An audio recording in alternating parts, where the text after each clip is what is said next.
Welcome to the safest introductional film on psychological safety. Yes, welcome indeed. Let's talk about psychological safety, the main criterion for the performance of teams.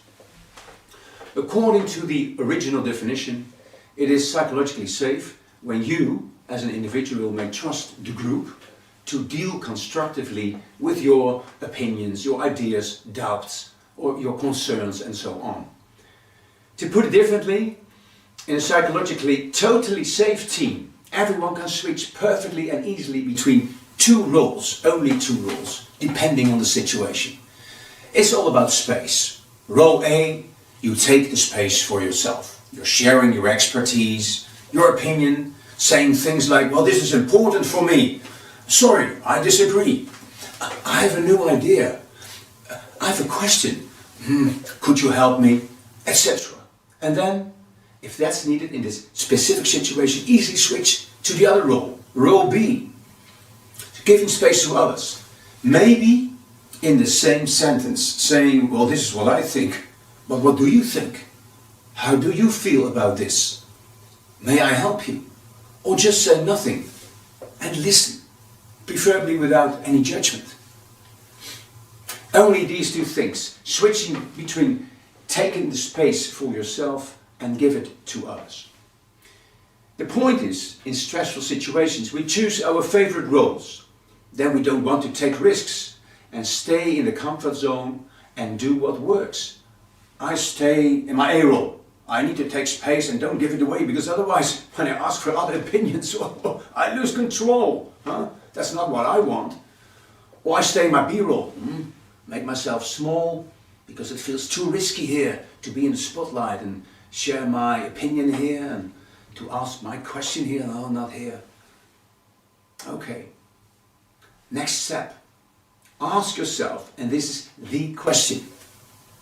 Have you ever been in an A role? Took a lot of space, but thought afterwards, I really should have given others more space, more attention. I should have reacted differently on the doubt or resistance I saw or I felt. I should have given a bit more space to the specific person. Have you ever been in such a role? I think so. Have you ever been in a B role? Give a lot of space to others, but thought afterwards, I should have asked this question. I should have brought in my idea. I should have shared my opinion. Well, my critical opinion, yes. I didn't do it. Have you ever been in that role? I think so too.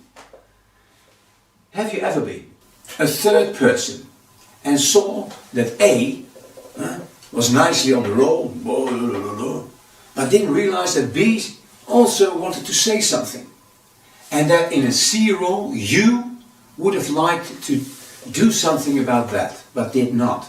Have you ever been that third person? I think so too. Well done. You have just created for yourself 3 opportunities to make more space for yourself and the group next time.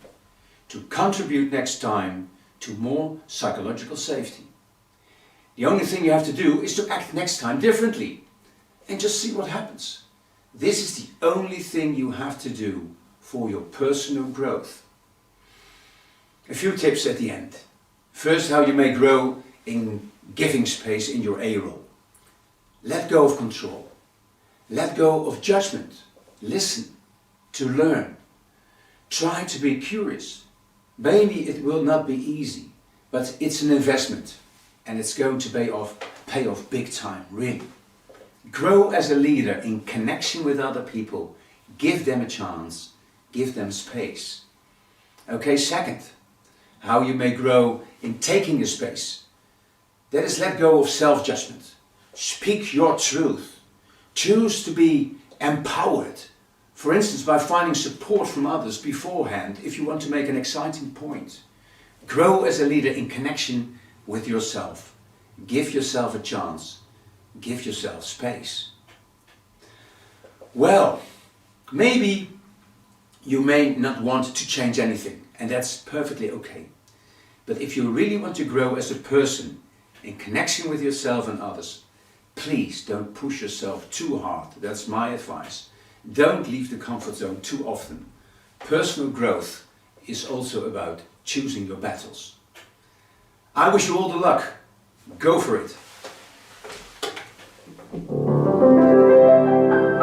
This was the safest introductional film on psychological